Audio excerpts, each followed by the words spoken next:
So yun, mga pare another budget meal na tao na naman ang tetestingin natin. I-check natin yung kalidad kung papasa ba sa mga hatak-hatak natin, no?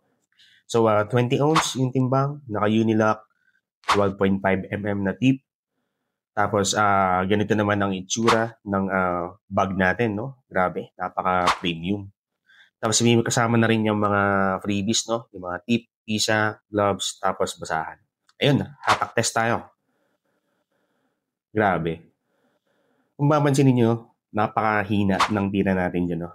Pero yung nararating ng hatak, grabe. Umaabot sa kabila. So yun, para sa akin, pasado siya, no? Yung mga hatak-hatak test natin. Napakasulit ng takong to. Ang bili ko dito, wala pang 2,000, no? Yung set na. Pero kung tako lang ang gusto nyo, wala pang 1,500 yan.